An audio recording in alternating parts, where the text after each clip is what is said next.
لا إله إلا الله محمد رسول الله عليه صلاة الله. అస్సలాము అలైకుం వరహమతుల్లాహి వబర్కాతు. అభిమాన సోదరులారా, జ్యోతిష్యం గురించి తెలుసుకుందాం. జ్యోతిష్యం అంటే ఇతరుల భవిష్యత్తు గురించి చెప్పడం. కొందరు తమకు కానరాని వాటి గురించి, భవిష్యత్తు గురించి జ్ఞానం ఉందని అంటారు.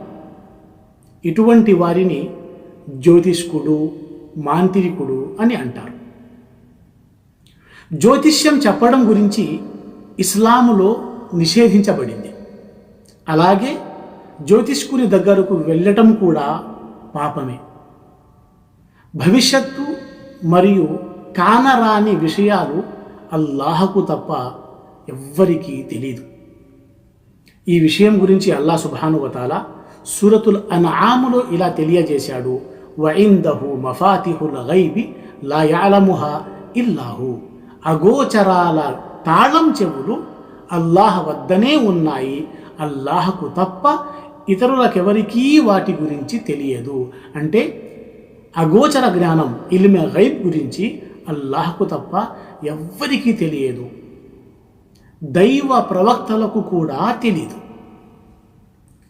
అభిమాన సోదరులారా, ఈ విషయం అల్లాహ్ సుబ్హానహు వ తఆలా సూరతుల్ అరాఫ్లో ఇలా తెలియజేశాడు, ఉల్ లా అమ్లికు లినఫ్సి నఫఅన్ వలా దర్రా. ఓ దైవ ప్రవక్త, నువ్వు చెప్పు. అంటే అంతిమ దైవ ప్రవక్త ముహమ్మద్ సల్లల్లాహు అలైహి వసల్లంని అల్లాహ్ సుబ్హానహు వ తఆలా ఆదేశిస్తున్నాడు. ఓ దైవ ప్రవక్త, నువ్వు చెప్పు, లా అమ్లికు లినఫ్సి నఫఅన్ వలా దర్రన్ ఇల్లా మాషా అల్లాహ్. అల్లాహ్ తలచినంత మాత్రమే తప్ప నేను సైతం నా కోసం లాభం కానీ నష్టం కానీ చేకూర్చుకునే అధికారం నాకు లేదు. అంటే అంతిమ దైవ ప్రవక్త ముహమ్మద్ సల్లల్లాహు అలైహి వసల్లంకు కూడా లాభం చేయటం, నష్టం చేకూర్చడం అనే అధికారం లేదు. అలాగే నాకే గనక వలౌ కుంతు అఅలముల్ గైబ లస్తక్సర్తు మినల్ ఖైరి వమా మసనియ సు ఇన్ అనా ఇల్లా నదీరున్ వ బషీర్ లికౌమి యుమినూన్. నాకే గనక అగోచర విషయాలు తెలిసి ఉంటే నేనెన్నో ప్రయోజనాలు పొంది ఉండేవాణ్ణి, ఏ నష్టము నాకు వాటిల్లేది కాదు అని ఈ ఆయత్లో చాలా స్పష్టంగా తెలియజేయడం జరిగింది. అంతిమ దైవ ప్రవక్త ముహమ్మద్ సల్లల్లాహు అలైహి వసల్లంకి ఎన్నో సందర్భాలలో సమస్యలు వచ్చాయి, నష్టం జరిగింది. ఒకవేళ అంతిమ దైవ ప్రవక్త ముహమ్మద్ సల్లల్లాహు అలైహి వసల్లంకి అగోచర జ్ఞానం ఉండి ఉంటే, ఇల్మే గైబ్ ఉండి తెలిసి ఉంటే, దైవ ప్రవక్త సల్లల్లాహు అలైహి వసల్లంకి ఆ సమస్యలు, ఆ బాధలు, ఆ కష్టాలు వచ్చేవి కావున ఇది జ్యోతిష్యం అనేది తర్వాత జరగబోయే విషయాలు, అగోచర జ్ఞానం ఉందని, కానరాని విషయాలు చెప్తారని, ఆ విద్య ఉందని అది నమ్మటము, అలా చెప్పటము అది ఇస్లాం ధర్మంలో హరాం, అధర్మం. ఇది కేవలం ఇల్మే గైబ్ అనేది అల్లాహ్కు తప్ప ఎవ్వరికీ తెలీదు.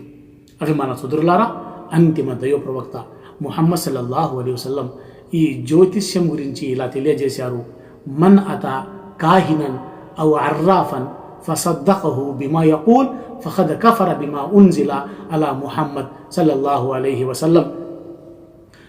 అంతిమ దైవ ప్రవక్త సల్లల్లాహు అలైహి వసల్లం ఇలా ప్రవచించారు, ఎవరైతే జ్యోతిష్కుని వద్దకు వెళ్ళి అతడు చెప్పిన మాటల్ని నమ్మితే, జ్యోతిష్కుని దగ్గరికి పోయి ఆ జ్యోతిష్కుడు చెప్పే మాటలు నమ్మితే, అతడు ముహమ్మద్ సల్లల్లాహు అలైహి వసల్లంపై అవతరించిన వాటిని తిరస్కరించిన వాడవుతాడు. అంటే ఎవరైతే ఈ జ్యోతిష్కాన్ని నమ్ముతాడో, అతను చెప్పిన మాటలే నమ్ముతాడో, ఆ వ్యక్తి వాస్తవానికి ఏం చేస్తున్నాడు, అంతిమ దైవ ప్రవక్తపై అల్లాహ్ ఏది అవతరింపజేశాడు, వహీని, ఖురాన్ని, దాన్ని తిరస్కరించినట్టు అని అంతిమ దైవ ప్రవక్త సల్లల్లాహు అలైహి వసల్లం ఈ హదీస్లో స్పష్టంగా తెలియజేశారు.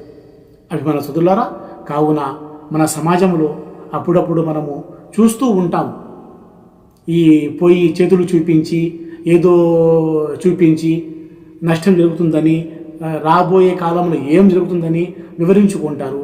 ఇది హరాము ఇస్లాం ధర్మంలో.